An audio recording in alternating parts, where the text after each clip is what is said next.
We are learning the names of the 3 people killed in yesterday's deadly mass shooting that happened in the Northwest Valley. The Clark County Coroner's Office says 34-year-old Shinara Patterson, 14-year-old Keziah Cohn, and 6-year-old Zamaya Patterson all died after being shot.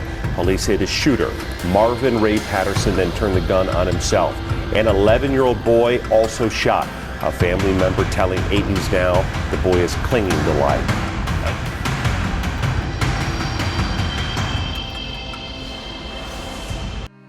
What if the person you trusted most, the one you invested your future in, took everything from you? Not just your money, not just your trust, but your very life. December 11th, 2023, in Las Vegas, Nevada. A day after celebrating her 34th birthday, Shinara Patterson's world didn't just change, it ended. The man she married, the man she bailed out of jail with her life savings, made a decision that would destroy an entire family. Trust. It's something we give cautiously, especially to those who've proven they don't deserve it. Yet sometimes, love blinds us. It whispers convincing lies when we should be listening to screaming truths. For Shinara, that trust cost her not just her own life, but the lives of her children too. Today, we're going to walk through a story that will make you question everything you think you know about love, sacrifice, and the justice system that failed a mother and her children. We'll explore how a seemingly normal family became the center of an American tragedy, and why it should never have happened in the first place. Before we continue with Shinara's story, I need to talk directly to you for a moment. The case we're covering today isn't just another headline. It represents real lives lost and real lessons that could save others.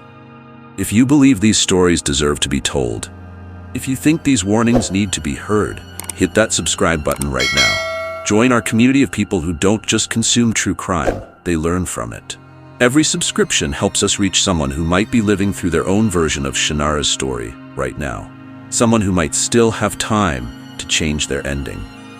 So pause, subscribe, and let's make these stories count. Now, back to Shinara Patterson, a woman whose life was so much more than its tragic end. Born December 10th, 1989, in Long Beach, California, Shinara Patterson grew up with dreams that would eventually lead her to Las Vegas, Nevada. She wasn't famous. She wasn't wealthy. She was something far more important. She was real. The kind of woman who built her life around what mattered: family, creativity, and hard work. Those who knew her described a warmth that drew people in. She wasn't just friendly, she was genuine. The type of person who remembered your birthday, who checked in when you were sick, who offered help before you even knew you needed it.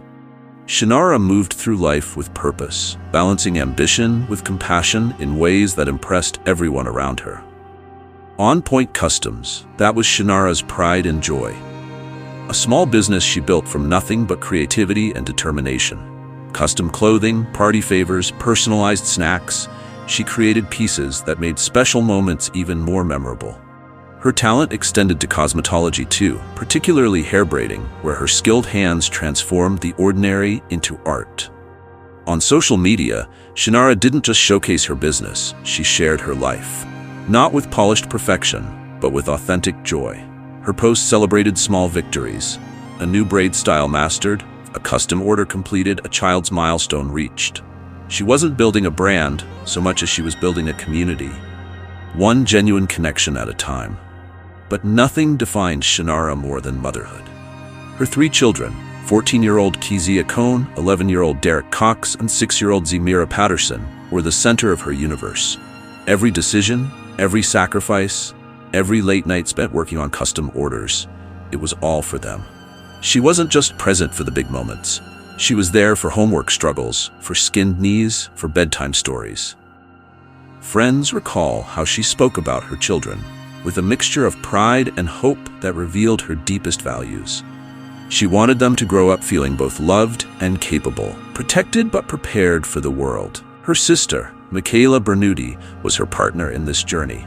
Together, they created a support system that ensured the children always had someone to turn to, always had a safety net beneath them as they grew. Or at least, that was the plan. In 2019, Shinara married Marvin Patterson. On paper, it seemed like a logical chapter in her life story. The wedding photos showed smiling faces. The family appeared to blend seamlessly. Marvin, 42, initially seemed to get along with her children, and observers noted how Shinara appeared happier, more settled. What those wedding photos didn't reveal was Marvin's past. What those family gatherings couldn't predict was the future. What Shinara herself couldn't see was how this union would lead to December 11th, 2023, the day when everything she built, everything she loved, would be destroyed by the very man she had chosen to trust. This is where our story truly begins, not with the tragedy, but with the trust that made it possible. Who was Marvin Ray Patterson really? While Shinara built a life centered on creation and nurturing, her husband's story ran in a drastically different direction. At 42 years old, Marvin carried a shadow that stretched back nearly a decade, a shadow that the justice system somehow failed to recognize as the threat it truly was. From 2013 to 2022, Marvin Patterson accumulated a record that should have sent alarm bells ringing through every level of the legal system. This wasn't a man with minor infractions or questionable behavior. Court documents reveal multiple counts of lewdness involving minors, sexual assault charges against children, a first-degree kidnapping charge involving a minor.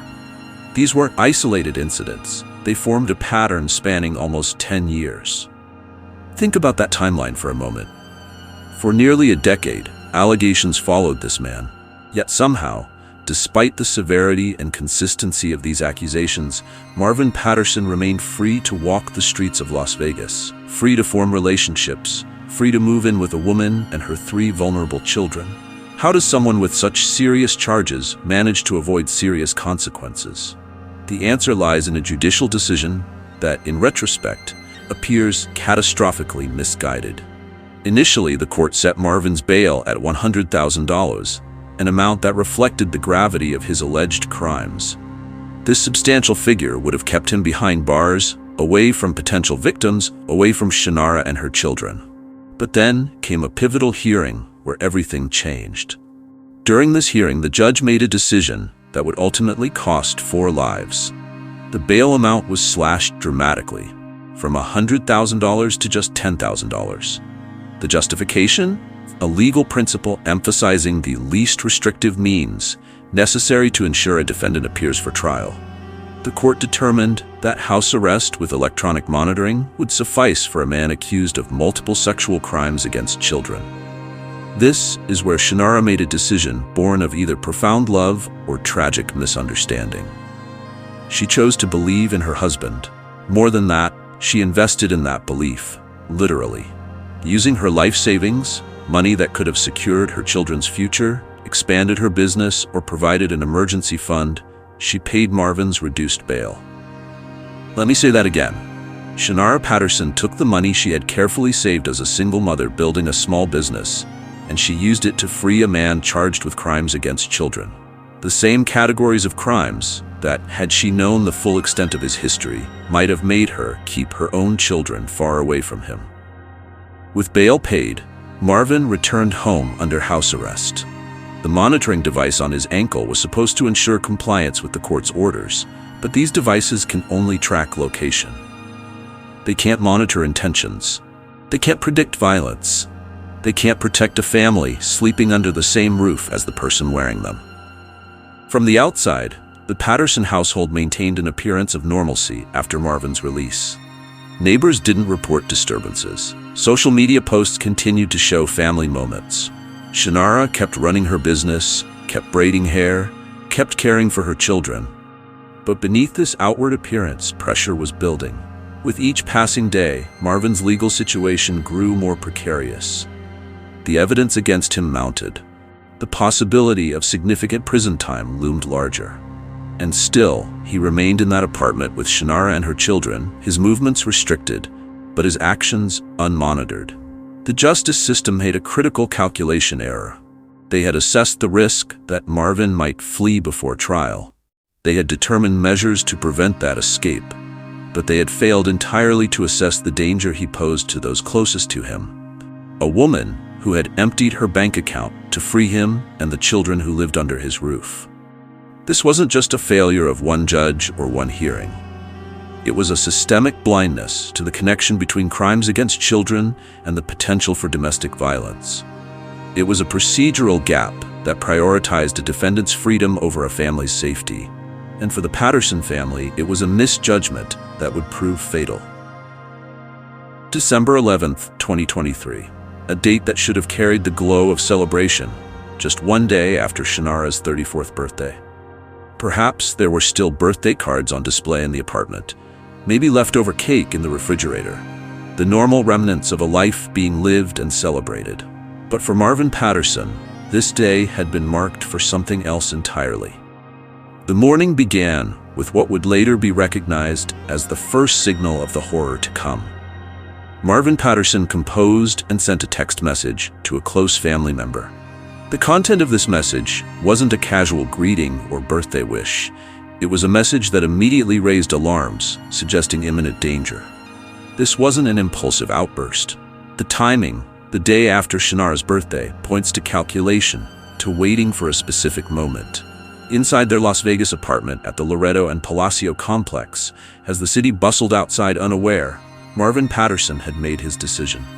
The electronic monitor on his ankle couldn't prevent what happened next. It could track his location, but not his intentions. Not his actions. Not the moment he reached for a firearm within that apartment. The sequence that followed reveals the deliberate nature of what happened next. This wasn't a heated argument that escalated out of control. There were no reports of shouting that neighbors might have heard. Instead, with methodical intent, Marvin Patterson executed a plan that investigators would later confirm was premeditated down to the smallest detail. Shinara Patterson, the woman who had used her savings to secure his release, was shot in the head. Kezia Cohn, her 14-year-old child, was shot in the head. 6-year-old Zemira Patterson, the youngest family member, was shot in the head. The precision speaks to intent. The uniformity speaks to planning. The totality speaks to a decision made long before the trigger was ever pulled. 11-year-old Derek Cox was also shot, sustaining serious injuries. But through what can only be described as an extraordinary combination of chance and resilience, Derek survived. In the midst of absolute destruction, one life remained, a single thread not completely severed by Marvin Patterson's actions. After shooting his family members, Marvin turned the weapon on himself. His final act was a self-inflicted gunshot wound that ended his life instantly. In doing so, he ensured there would never be a trial, never be testimony, never be clear answers about why he chose to destroy an entire family. The discovery of this scene came shortly after. Marvin's brother, alerted by the disturbing text message and noticing unusual activity at the residence, arrived at the apartment. What he found inside was beyond comprehension.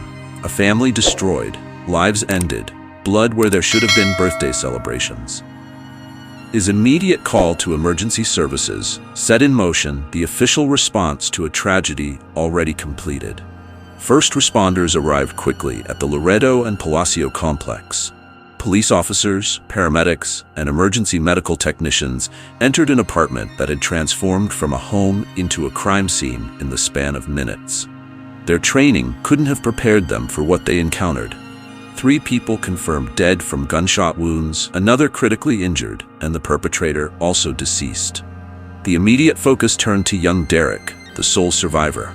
Paramedics worked frantically to stabilize him before rushing him to the hospital. His injuries were severe, life-threatening, yet he clung to life against overwhelming odds. As the morning progressed, the Las Vegas Metropolitan Police Department established a perimeter around the apartment complex. Neighbors watched in shock as more police vehicles arrived. Crime scene investigators began their meticulous work, documenting each detail, building a record of a crime with no trial to follow. The coroner's initial assessment confirmed what the physical evidence suggested: 3 homicides and 1 suicide. Each victim had been struck with precision. The weapon was recovered at the scene, still in Marvin Patterson's possession. The investigation would continue for weeks, but the essential story was already written in that apartment. A man under house arrest, facing serious criminal charges, had killed his family and himself, rather than face the consequences of his actions. I need to pause here because what we've just covered is heavy. Really heavy. If you're feeling the weight of this story right now, you're not alone. This is why we need to talk about these cases, not for entertainment, but for awareness. If you're finding value in understanding how these tragedies unfold, please take a moment to like this video and share your thoughts in the comments below. What warning signs do you see that might have been missed? Your perspective might help someone else recognize danger before it's too late. The conversation we create together could literally save lives. Now, let's continue examining how authorities pieced together what happened that December morning. The aftermath of December 11th brought a wave of questions that demanded answers. Las Vegas Metropolitan Police Department launched a comprehensive investigation, beginning with the physical evidence that told part of the story. Forensic reports documented each gunshot with clinical precision, each victim struck in the head, suggesting an intent not just to harm, but to ensure death. The positioning of the bodies, the ballistic evidence, and the recovered weapon all painted a picture of methodical execution rather than chaotic violence. Investigators worked to construct a detailed timeline of the events leading up to that morning. Surveillance cameras from around the apartment complex captured Marvin's movements in the days prior. Phone records revealed patterns of communication, or lack thereof, as he increasingly cut himself off from others. Witness statements from neighbors and acquaintances helped fill in the gaps between what could be seen and what could be inferred. What emerged was a portrait of a man whose actions, while shocking, were not entirely sudden. The investigation revealed that Marvin Patterson had been growing more isolated as his legal troubles mounted. The potential consequences of his pending charges were becoming more real with each passing court date. The electronic monitor on his ankle served as a constant reminder that his freedom was conditional, temporary. But what drives someone to destroy their family? The investigation into Marvin Patterson's psychological state offered several overlapping explanations, none of which excuse his actions, but help explain them. First was desperation. With multiple charges of child sexual abuse from incidents spanning nearly 10 years, Marvin faced the very real possibility of spending the rest of his life in prison. The evidence against him was substantial. The reduction of his bail had only delayed the inevitable. As his case progressed, the likelihood of conviction grew, and with it, his sense that there was no way out. Control also played a significant role. In many family annihilation cases, the perpetrator sees the victims not as independent people, but as extensions of themselves. The investigation suggested that Marvin's decision to kill his family may have stemmed from a distorted belief that they shouldn't continue without him, that he had the right to decide their fate along with his own. This twisted form of possession is common in such cases, where the perpetrator cannot separate their identity from those around them. The legal pressure cannot be understated. For years, Marvin had faced accusations of sexual crimes against minors. The chronology of these allegations, from 2013 to 2022, suggests not isolated incidents, but a pattern of behavior that had finally caught up with him. With each court appearance, each new piece of evidence, the walls closed in further. The judicial system that had initially shown leniency by reducing his bail was now moving toward judgment. Marvin's alleged history of abuse likely shaped his responses to stress and conflict. Those who study violent behavior note that individuals with histories of committing abuse often develop maladaptive coping mechanisms. They become accustomed to expressing power through dominance and control. When faced with the loss of that control, as Marvin was with his pending legal case, they may resort to extreme measures to reassert it one final time. The investigation also revealed how isolation amplified these tendencies. By December 2023, Marvin had retreated from most social connections. House arrest naturally limited his interactions, but evidence suggested he had withdrawn even from those he could still contact. This isolation removed potential buffers that might have diffused his thinking or offered alternative perspectives. For the surviving victim, 11-year-old Derek Cox, the impact cannot be overstated. Rushed to the hospital with life-threatening injuries, he faced immediate physical trauma that required intensive medical intervention. But beyond the physical wounds was the psychological devastation of having survived when his mother and siblings did not. A burden no child should ever have to carry. The extended family, particularly Shinara's sister, Michaela Bernuti, faced the impossible task of processing multiple losses simultaneously while supporting the lone survivor. The investigation reports note how they became both mourners and advocates. If he had been in jail, none of this would have happened. Where he was supposed to be.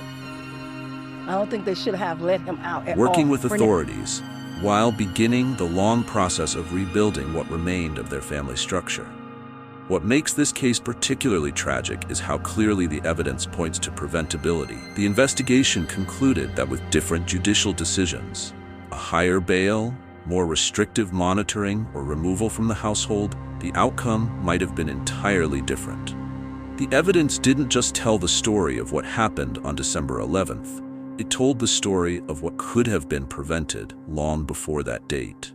The Shinara Patterson case exposes profound gaps in how our systems protect vulnerable families. When we examine what happened, we're not just looking at one family's tragedy, we're seeing the points where multiple institutions failed simultaneously, creating a perfect storm of vulnerability and danger. The most glaring failure appears in the risk assessment protocols used by the courts. When deciding to reduce Marvin Patterson's bail from $100,000 to $10,000, the judicial system applied a standard that prioritized his freedom over the safety of those around him.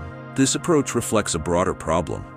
Many courts still evaluate risk primarily in terms of whether a defendant will appear for trial, not whether they pose a danger to specific individuals. The numbers tell us this isn't an isolated case. According to domestic violence research, the most dangerous time for victims is often during periods of separation or when an abuser faces significant consequences for their actions. When someone is charged with serious crimes and facing potential imprisonment, the threat to their intimate partners and family members increases dramatically. Yet, our systems rarely account for this escalation in risk. What makes the Patterson case particularly instructive is how it demonstrates the connection between different types of violence. A man accused of crimes against children became a threat to his entire household. This connection isn't unusual. Studies consistently show that those who harm children often harm adults as well, and vice versa. But our legal system continues to treat these as separate categories of risk, missing the holistic picture of danger. Another critical lesson involves access to firearms. In the Patterson case, a man under house arrest for serious offenses still had access to a deadly weapon. This represents a significant oversight in how monitoring is conducted. Electronic ankle monitors can track location, but they do nothing to prevent access to weapons.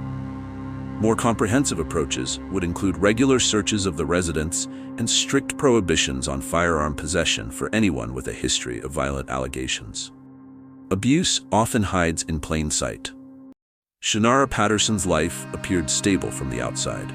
Her social media showed business successes and family moments. Neighbors didn't report obvious signs of trouble.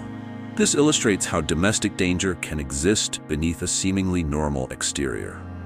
The absence of visible conflict doesn't mean the absence of risk. Sometimes the quietest households harbor the most serious threats. The tragedy has galvanized Shinara's sister, Michaela Bernuti, to become an advocate for change. In the aftermath of losing her sister and two nieces, she has channeled her grief into action. By speaking publicly about what happened to Shinara, she works to ensure that her sister's story serves as both a memorial and a caution. Her advocacy focuses on reforming bail decisions in cases involving violent allegations and strengthening protections for families of defendants. For those currently in situations similar to Shinara's, resources exist that might make the difference between safety and danger. Domestic violence hotlines provide confidential support and safety planning. Legal aid organizations can help navigate protective orders and custody arrangements. Temporary housing programs offer immediate physical separation when needed. The critical message is that no one needs to face escalating danger alone. Help exists, though we must also acknowledge that these resources remain underfunded and difficult to access in many communities. Prevention of similar tragedies requires concrete changes at multiple levels. First, risk assessment tools used by courts must be updated to better identify potential family violence, especially when defendants face serious criminal charges. Second, monitoring of individuals under house arrest needs to extend beyond location tracking to include regular supervision and weapons checks. Third, bail conditions in cases involving allegations of violence should include automatic protective measures for family members, regardless of whether they've requested such protection. What would these changes have meant for Shinara and her children? With updated risk protocols, Marvin Patterson might have remained in jail pending trial, his $100,000 bail intact. Or if released, he might have been prohibited from residing in the same home as Shinara and her children. Regular monitoring beyond the electronic ankle bracelet might have identified his access to a firearm before it became deadly.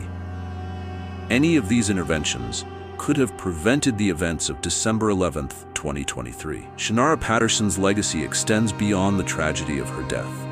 She leaves behind a story that demands attention and change. Her life, marked by entrepreneurship, creativity, and devotion to her children, reminds us what was lost. Her death challenges us to recognize how current systems fail to protect those most vulnerable. And the survival of her son Derek stands as both a reminder of what happened and a reason to ensure it never happens again. The lesson of Shinara's story isn't just about one family or one court decision. It's about how we as a society value and protect lives. It's about recognizing that when someone shows us who they are through their actions, as Marvin Patterson did through years of allegations, we should believe them the first time. It's about understanding that the legal principle of innocent until proven guilty doesn't mean unsupervised despite clear risk patterns. Ultimately, this case represents a call to action, to reform how we assess danger, monitor potential threats, and protect vulnerable family members. It challenges us to see the connections between different forms of violence rather than treating them as separate problems. It demands that we value safety over procedural convenience. I want to end today's video by speaking directly to you. If this story has impacted you, if you recognize patterns from your own life or someone you know, please reach out for help. In the description below, you'll find links to domestic violence resources, including hotlines that operate 24/7. Subscribe to our channel, not just for more stories, but because each new subscriber amplifies these crucial messages. Like and share this video to help others recognize dangers they might be overlooking. And most importantly, leave a comment about one thing you learned today that you didn't know before. Your insight might be exactly what someone else needs to read. Together, we can ensure that stories like Shinara's lead to change. Not just awareness, but actual life-saving change. Thank you for being part of this conversation.